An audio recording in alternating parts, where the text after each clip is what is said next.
So let me explain you what exactly is the Master's theorem and why it is important and how it is useful to us in this course. See, while calculating the time complexity of algorithms, we found that we have two methods, right? One is step count method, another one is trying to model the recursive behavior of algorithm into a recurrence relation, and then further solving the recurrence relation by iteratively substituting. And that method of solving was called a substitution method, right? So when we solve a recurrence relation for any particular algorithm, what we do is we you keep on substituting and solving that. But if you look at the recurrence relation of binary search, which we touched upon at very earlier stage, and the recurrence relation which we used to model the min max by using recursion. Do you recall that lecture where we wrote a recursive version to find minimum and maximum from an array by using divide and conquer recursive approach, which we used to call it as tournament method? So that relied on some series optimization. Like we had a geometric progression series where in that series we had to solve that series. Only then we were able to get to the recurrence relation of 3n by 2 minus 2, right? So sometimes what is the use of this Master's theorem? It's a theorem, and see, it's a bit controversial. Like some people say it is not a right theorem, some people say it is used, and but it's very famously and very widely used theorem, and it is used to quickly to solve any recurrence relation if that recurrence relation is in the following format, right?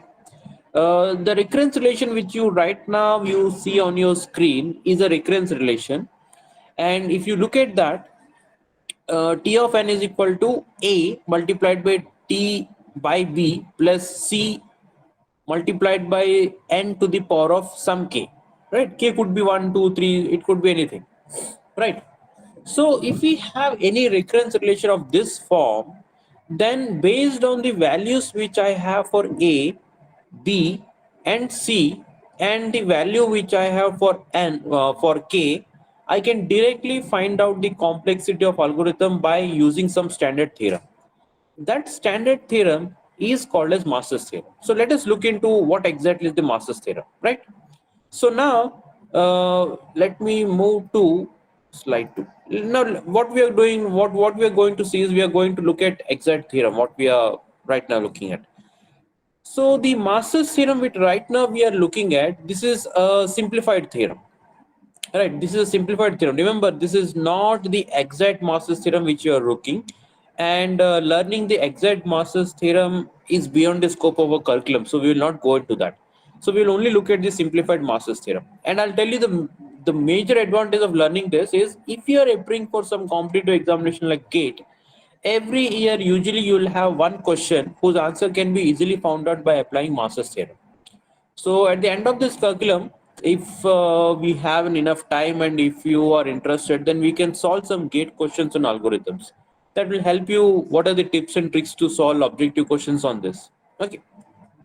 So what it says that if I have any recurrence relation of this format, what it is saying? See, this simplified version of Master theorem only works. This I can use it only in the case when the recurrence relation is of this form. So T of n is equal to A times T divided by B plus C multiplied by n to the power of k. I think this is what we right now saw. Is that in the same format? Yes, this is in the same format. So I can apply Master's theorems to solve this. So whenever I have such recurrence relation which is of that form, and when I have A, B, C, and K, then the time complexity of that recurrence relation can be directly obtained by looking at the three cases: case 1, case 2, and case 3. So without solving that, without further using substitution method and to solve this, just by using this case 1, case 2, and case 3, I can directly say the time complexity of this algorithm whose recurrence relation is in this format as theta of this or theta of so and so. I hope you're getting that. Understood? So it is always divided into three cases. I have a recurrence relation in this format, and if the value of a, what are the if the value of a, if value of a is greater than b to the power of k, what are the k which you obtained here?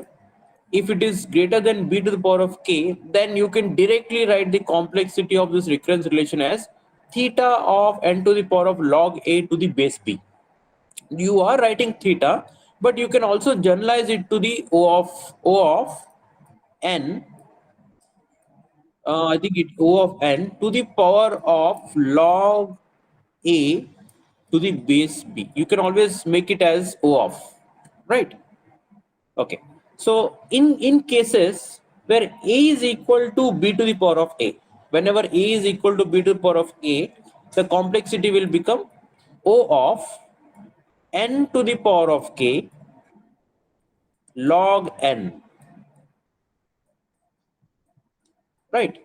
If a is equal to b to the power of k, if the value of a is less than b to the power of k, then the time complexity would be directly o of n to the power of k, right?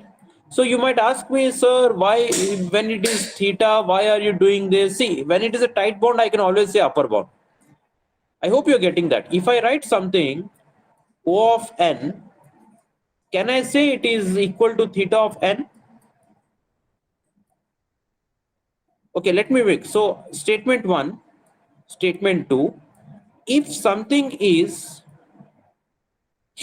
theta of n, what is theta of n? Tight bound. What I said, it is a tight bound. This is upper bound and omega is lower bound. Right, theta of n. Can I say it is O of n? Okay, which statement is true?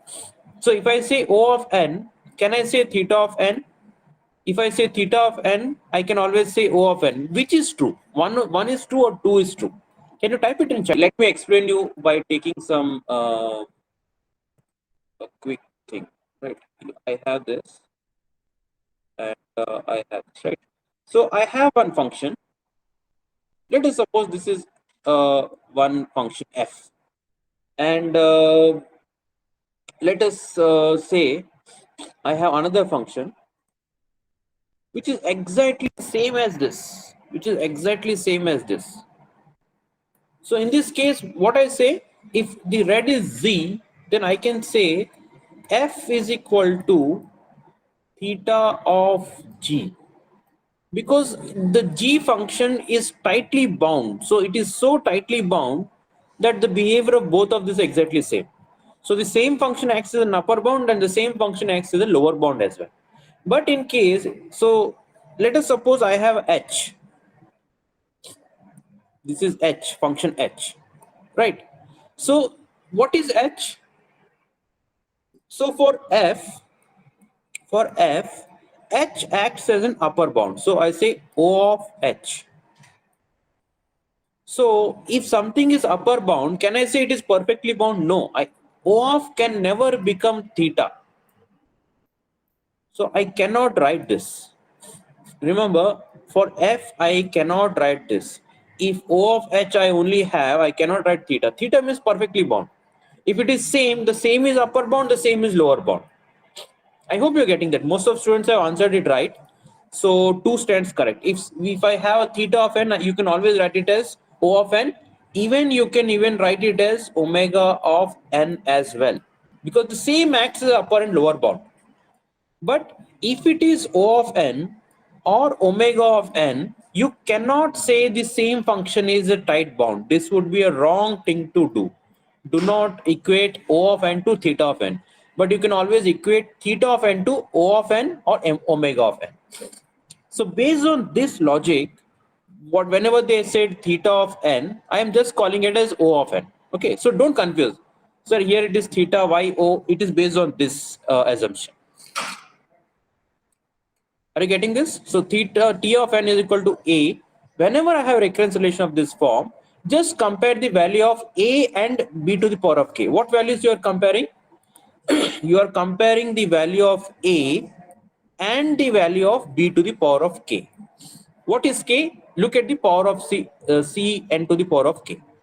If which is greater or less or equal, accordingly you get this. So without even substituting, like what is t of n by 2, substitute, without substituting and solving that, you can directly apply this theorem and you will get a complexity of that. Fine. So let us do one thing. Since we have seen this Master's theorem, we'll come back to our earlier this and we'll try to find complexity of merge sort. Right. So what is recurrence relation of merge sort? So in merge sort, whenever I try to find a recurrence relation of merge sort, can anyone tell me what is merge sort? In merge sort, what you do? See, you are dividing array into two halves. Are you dividing array into two halves? Yes. So it would be t of n by 2 to, so time required to solve one half of that array plus time required to solve other half of array, right? T of n by 2, t of n by 2 plus what else I need here in merge sort. Remember what we are talking about? We are talking about merge sort.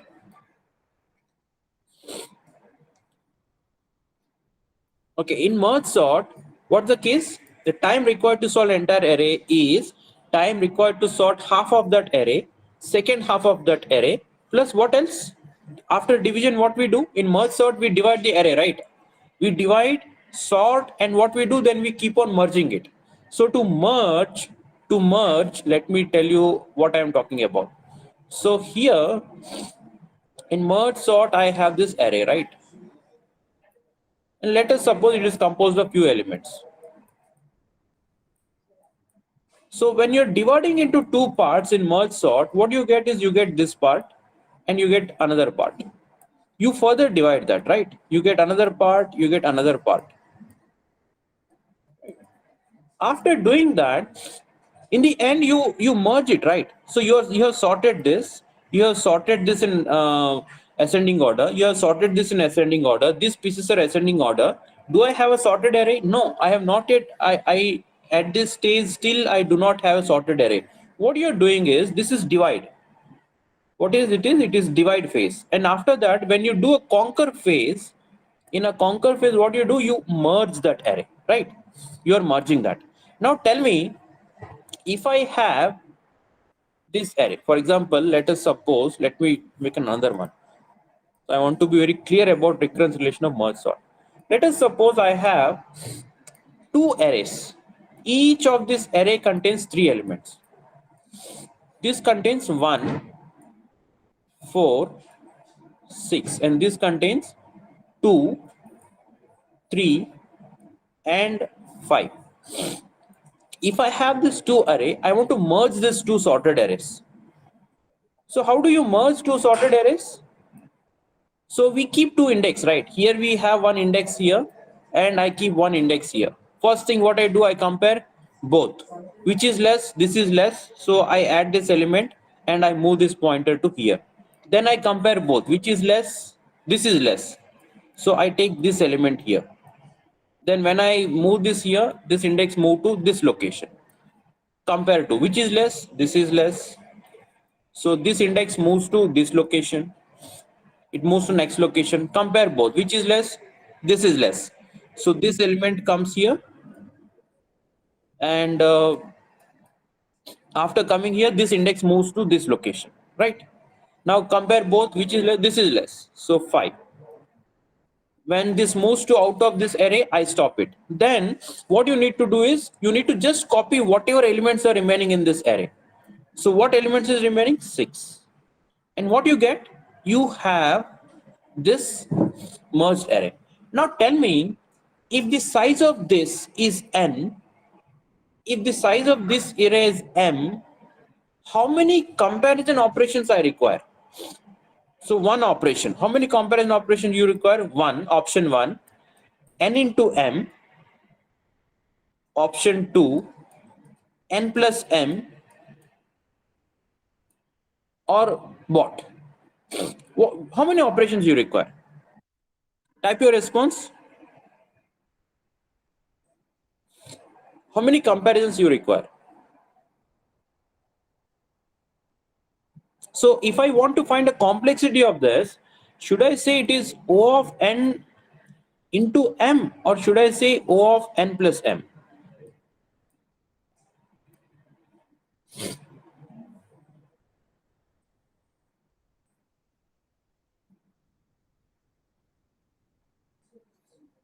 Yeah, most students are saying n plus m. Yeah, I think Omkar, you have said n into m. I hope, are you getting why it is n plus m?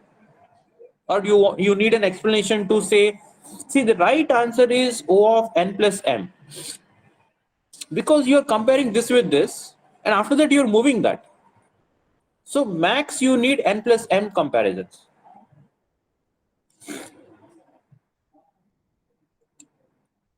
Can Omkar, can you tell me if I have understood why it is n plus m? So the right answer is, if I have two arrays of n and m, the complexity of merging them both, given this both are sorted one, these are sorted, these are sorted. Merging two arrays of size n and m, the complexity would be O of n plus m. This will be the right answer. Fine. Okay. So given this logic, coming back to our merge sort, so in merge sort, what have we done? T of n is equal to sorting one half, sorting second half, plus the complexity to merge. So complexity to merge n by 2, n by 2. What should I write here? What should I write here? How many comparisons I take? I take n comparisons, right? So n plus m means n comparisons. So this is the recurrence relation of merge sort. What it is? This is recurrence relation of merge sort. Do you agree? Do you agree that recurrence relation of merge sort is this? So if I want to further write it into a very crisp format, T of n by 2, T of n by 2. What it is? Twice T of n by 2. Twice T of n by 2 plus n operations to merge these two parts. Do you agree with this? Raise your hands if you agree with this. Just raise your hand if you have understood why the merge sort recurrence relation of 2t n by 2 plus n.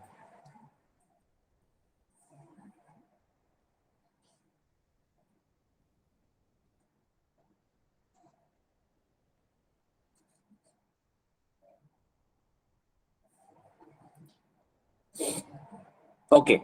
So now that you have said that, okay, this merge sort is now tell me, is this recurrence relation in this format or not? Is this in this format or not? Yes or no? Type Y or no. So the yes, yeah. As you're typing, yes. So this recurrence relation of merge sort is in this format. If it is in this format, what I said, without solving this, without substituting, without recursively solving it, we can directly use Master's theorem, right? So in our case, if I compare this, what is A here? What is A? A is equal to 2. Compare this to this and this. A is equal to 2. What is B? B is equal to 2, right? Okay, compare this. B, T of n by 2 and T of, okay, this is actually T of, this is T of n by, I hope you're getting that. It is T of n by B, n by 2. So B is equal to 2. What is C? C is equal to 1. I can write 1 into n, right? So C is equal to 1. Now tell me what will be the value of K? What will be value of K? So what value you will place here so that the resultant operation is n? N to the power of what is n? 1, yes. So K will be 1, right? So now if this is the case, what I told, what I need to compare? I need to compare two values, A, and I need to compare B to the power of K. So what is A here? 2. A is 2 and B is 2. B to the power of 1. So what is B to the power of K? 2 to the power of 1 is equal to 2. So if this is the case, what case is being met here? What case is being met? Case 1, case 2, or case 3? Type your answer. Case 1, case 2, or case 3? Yes, case 2.